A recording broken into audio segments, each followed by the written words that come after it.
and welcome to this lower back release class.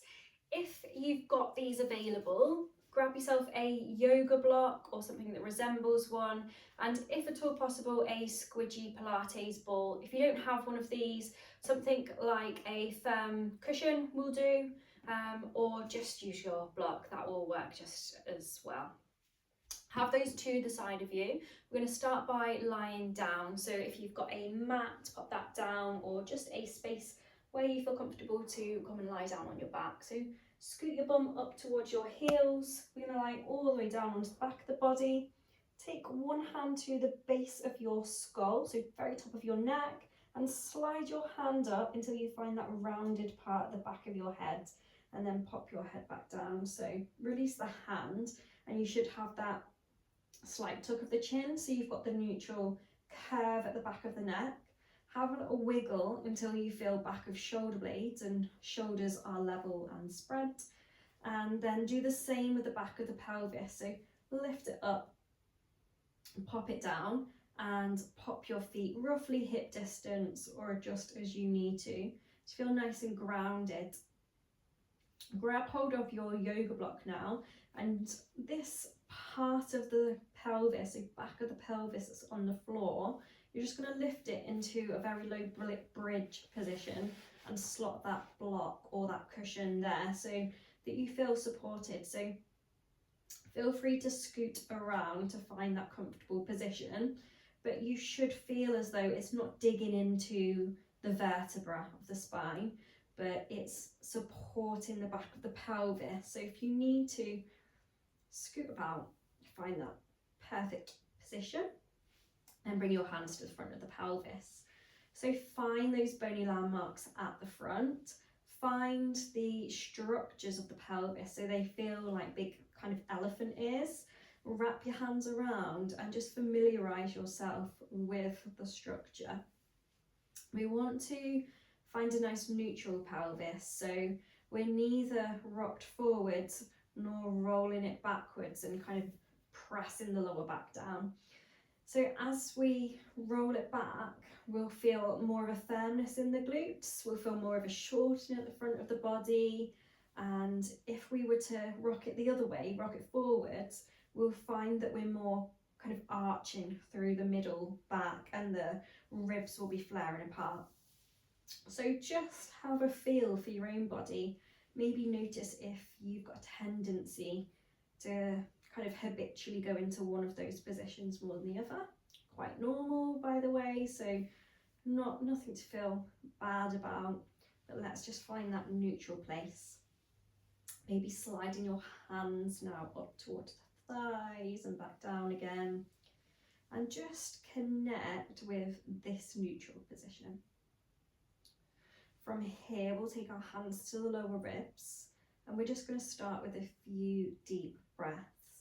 So taking the breath in through your nose, breathing in, feel the ribs expand,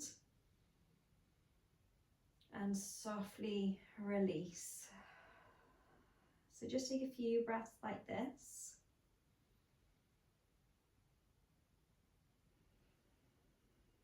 And one more.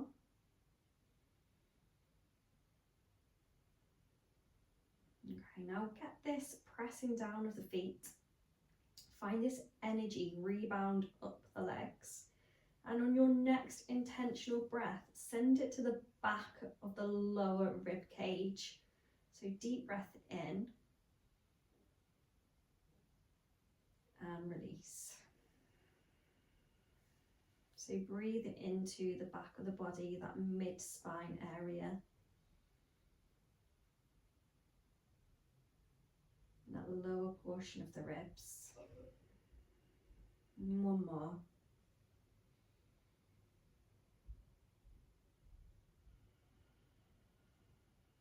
Nice, and just release that breath.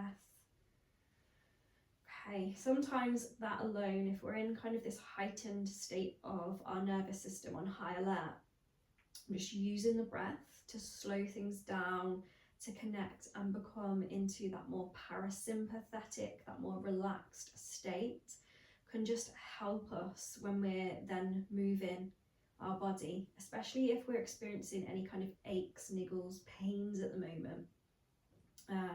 If we've got alarm bells kind of dinging around the body and we're on this sense of high alert, then just jumping straight into movement, we might then feel more sensations more strongly. Whereas if we can bring ourselves into a bit more of a relaxed state and kind of communicate to our body and our nervous system, we're safe, we're okay, let's move from this place, then often that can help. And if you are experiencing any pain or any niggles or aches at the moment, just want you to kind of think to yourself, on a scale of 1 to 10, how does that feel right now? Any movements we do today in this practice, we don't want to go beyond a 6 out of 10. A little bit of discomfort is okay, but if it's starting to go beyond 6 out of 10, 10 being maximum pain, then we originally will start to reduce the range. So we'll still do the movement, but in a slightly different range, so less of the movement. If you're still experiencing it, then let's leave that movement for today. Okay, let's lift the back of the pelvis and just release that block or cushion and pop the pelvis back down. Bring your hands to the creases at the top of the thigh, pressing your right foot down. Bring that left knee above the hip and then tap the heel back down.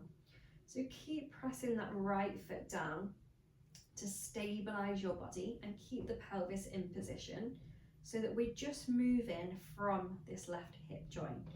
So the body should feel nice and stable, the pelvis should feel stable.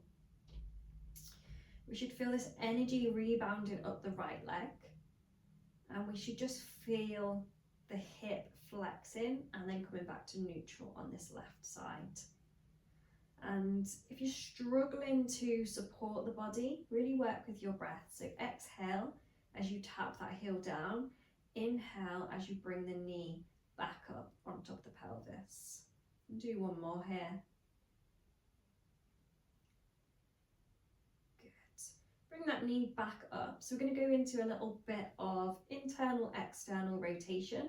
As I said, if anything feels painful, then reduce the range. So don't take quite as far on that movement. So swinging your left foot across towards the right knee now. Keep pressing that right foot down into the ground. And then the knee will stay above the hip. Come back. And then you're going to take the opposite movement. So keeping that knee where it is, push your left heel out to the left side. And just notice if the pelvis is moving in with you. Just try and find these bony landmarks and keep them level. Bring the foot back to center, over to the right, back to neutral, and then kick that heel out to the left. Knee stays where it is. You'll probably find you'll be a little bit more limited in range in internal rotation. That one we don't tend to do quite as much in day-to-day life and can get a little bit sticky there. Good. Bring the foot back down, and we're going to go on to the other side now. So firmly pressing that left foot down, starting with the flexion, knee above the hip, and then tapping that heel down. Again, keep the pelvis nice and steady. Maybe you wrap the hands around the frame of the pelvis, and perhaps working with that breath. So exhaling to tap, inhaling, bringing that knee back on top of the hip. Good, 3 more. Try and keep everything nice and steady. So we're just working into that hip. And 1 more. Good, bring that knee back on top of the hip, and then internal, external rotation. Keep firmly pressing left foot down as you take the right foot over towards that left knee. Try and keep the knee fairly on top of the hip there. It will move out ever so slightly, depending on your bone structure as well. And then kick the heel out. Again, try and keep that knee on top of the hip. Good, back to center. So 5 of these. And as I said, if you're experiencing any real discomfort or pain signals, just do the movement, not quite as far, not really pushing it, or just leave that there for now and just think about doing the movement. Good, bring it back in and pop that foot down, nice. We're going to come into a little bit of abdominal work. So interlace the hands behind the head, clasp the fingers together, pop the head back down and squeeze your elbows in as close as you can. From here, we'll take one of those deep breaths into the lower ribs. And as we exhale, press into the feet and curl up off your shoulder blades. So we're going to weigh the head back into this basket that we've created with our hands. And we're going to think about this zipping from pubic bone to lower ribs and this knitting of two sides together. So if our hands were the muscles either side of the abdomen, the fingers would be kind of coming in towards one another. So inhale, we'll lower back down. Exhale, curl up, weigh the head back into the hands. So we're really using the abdomen and the deeper core muscles to lift up off those shoulder blades. Inhale to lower. Exhale, curl up. Inhale, we lower. And one more, exhale, curl up. Inhale, we lower. Grab your block, or if you've got a squidgy ball, grab your squidgy ball and pop that in between your knees. We're going to do that again. So squeeze that ball or block. Take a deep breath in, exhale, curl up. Weigh the head back into the hands. Inhale to lower. Exhale, we curl up. Keep squeezing that block or ball. Weigh the head back. Inhale to lower. Good, two more. Keep it controlled, keep it slow, try not to rush through this, and keep that squeeze of the knees against that prop that you've got there. Good, inhale and we lower back down. Release the hands, grab hold of the frame of the pelvis, squeeze the prop in between your knees and lift up to a very low bridge now. So imagine you're just popping that block back underneath the sacrum. Get this opening at the front of the hip, so as much opening as you can without the ribs really flaring and the spine really arching. So keeping everything nice and neutral. Chin is slightly tucked, so pointing down towards that prop in between your knees. Good, and then tap the pelvis back down and lift back up. So 5 of these lifts. Keep squeezing that prop in between your knees there.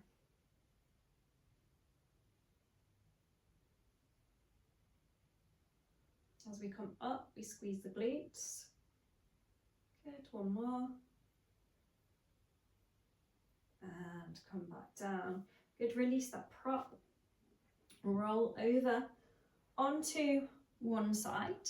So always start with the side that's feeling more sensation, more pain, more niggles. And then if the other side is feeling a little bit better on that particular day, we just work to the side that is experiencing sensation. So we're going to straighten that bottom leg. Top leg is going to come up and over. Don't worry about the range too much, just as long as you can kind of stomp on the floor with that leg that is up and over. Press the ground away, and we're going to squeeze this bottom leg up towards the inner thigh. So squeezing up and come back down. Try and keep your body nice and steady so that we're using these inner thighs. And don't worry too much about the height, as you'll see here. I've not got a huge amount of height. Good, one more. Squeeze. Good, and release. Now draw 2 knees together, bring them up at hip height. Grab hold of your block or your ball and pop it behind the pelvis. So we're going to come into our side clams, but we're going to keep them really controlled. So your heels stay together, press that block into the back of the pelvis, and our idea is not to knock that block over. Lifting that top knee up, just so far as you don't rock back and you don't knock that block over. Good. We're going to go for 8 to 10 of these. And again, just listen to your body today and stop where you feel that's enough. 2 more.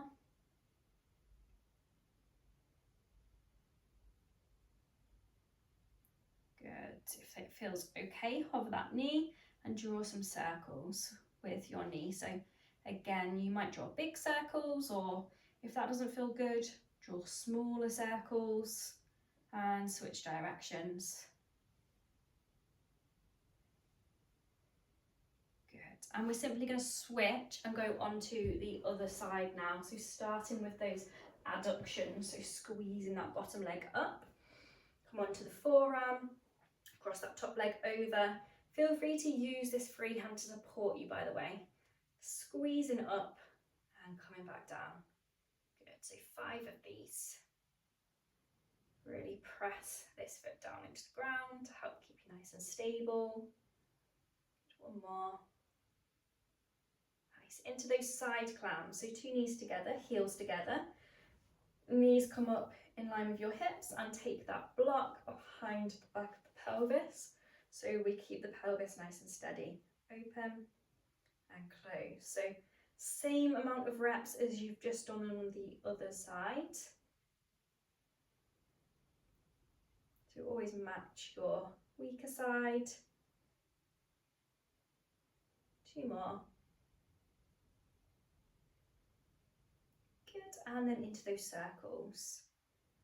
So 3 circles in one direction, as big or as small as you like. Switch direction. This just frees up all the hip joint. And supposedly the body will release fluid into that joint as well, so it should feel more lubricated. Okay, we're going to come up and over onto all fours now. Wrists underneath shoulders, knees roughly underneath the hips. Keep the head up in line with the back of the spine, back of the body, back of the pelvis, and then come into your cat-cow. So you lift the tailbone, drop the belly, squeeze those shoulder blades together, and then open the front of the throat, and then reverse it. So tuck the chin, push through the shoulder blades, belly button pulls up, and the tailbone tucks under. So keep this slow and controlled. Tailbone lifts towards the sky, our belly will drop. We'll squeeze the back of the shoulders together and open the throat as though we're drawing this really slow line with our nose. And then reverse, so chin will tuck. Push the ground away with the hands. Belly draws in and the tailbone tucks. So try not to rush this. Really feel every segment of our spine. If you're going one speed, see if you could slow that down half of what you're doing now, even if you feel you're going really slow.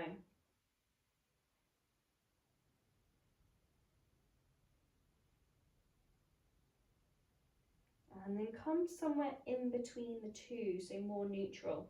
Center your left hand, take the right hand to the back of the head and press your head up into your hand, but keep the hand where it is.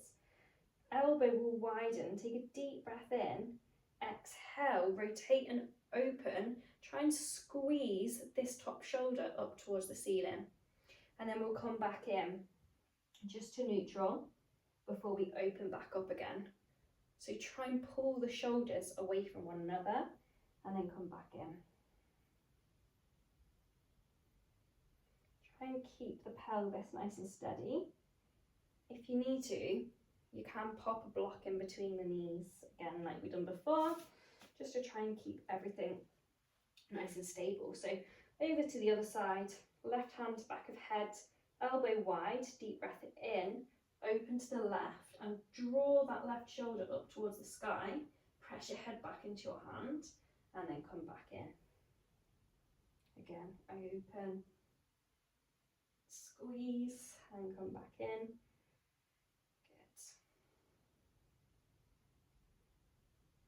Good. One more. Keep pressing your head into your hand, drawing that left shoulder up to the sky and come back in. Nice. Sit back onto your heels for a moment and just shake out those shoulders, both directions. So almost as though we're doing this sort of swimming motion. Nice. Release that prop to the side if you've got it there. We're going to come into a low lunge, left foot steps forwards, level the pelvis, and really try and send this right hip forward. So almost as though you're pushing this right hip as far forwards as your left toes. So that alone, you might feel quite a bit of a stretch there. Take your right hand to the back of the head and then take a side bend over towards that left leg. Keep drawing this top shoulder back.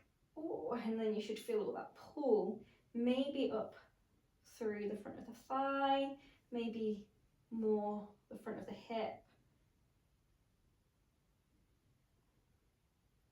Now take a deep breath in and really try and send it to the bottom of the right ribs.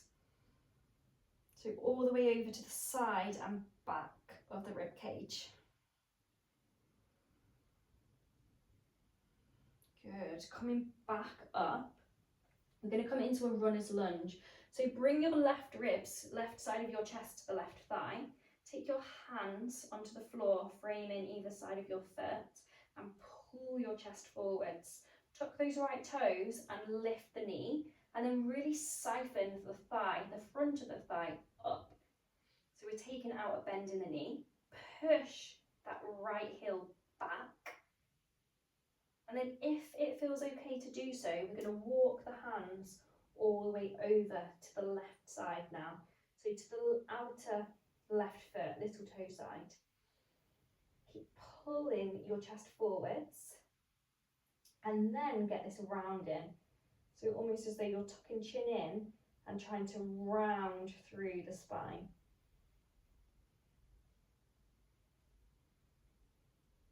Good, walk it back in. Pop that right knee down. Left knee steps back next to right, and we're simply going to do the same on the other side. So right foot will step forwards, lifting up.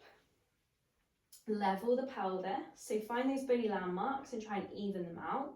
So if we were to draw a line, go straight across from one side to the other. Pushing left hip forward. So that left glute should really be kind of working for us here, not totally relaxed. Good. Taking our right hand to the back of the head, and we're going to drop over to the right side this time.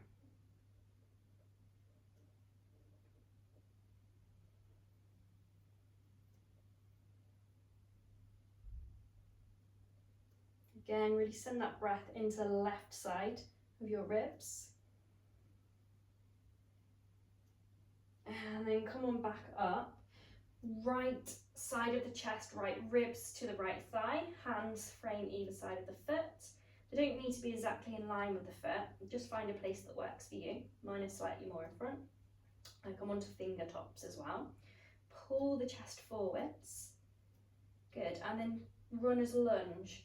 Lift that left knee, siphon the thigh up, push the heel back, and then we'll walk the hands over to the little toe side of that right foot.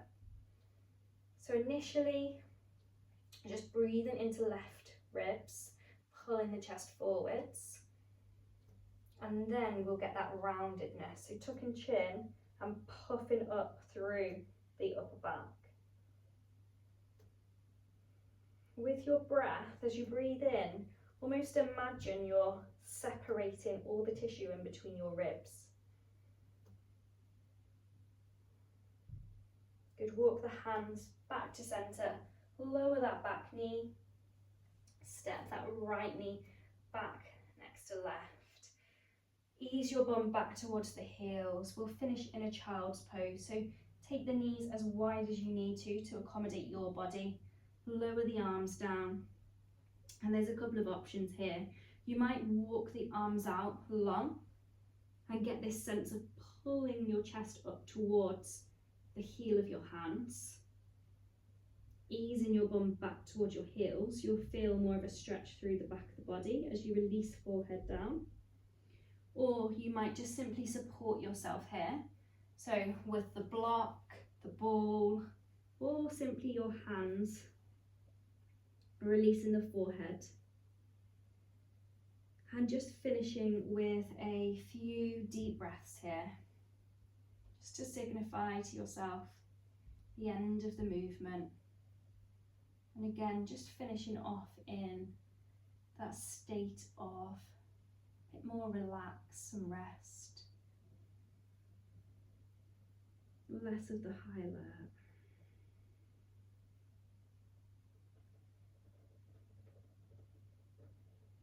So spend as long as you need here. I'm just going to finish with some final words of, if you are experiencing any signals from your body, whether that's pain, niggles, aches, just listen and know that it's your body's way of communicating to you. It's your body sending messages to you that maybe something needs attention, maybe something needs some rest, maybe you need some rest, maybe something needs to change.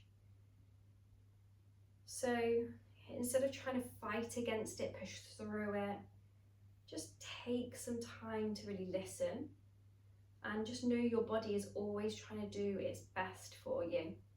It's always trying to keep you in that state of balance and keeping you living as comfortably and as good quality of life as possible. So when it does send signals, it really is just its way of speaking to you.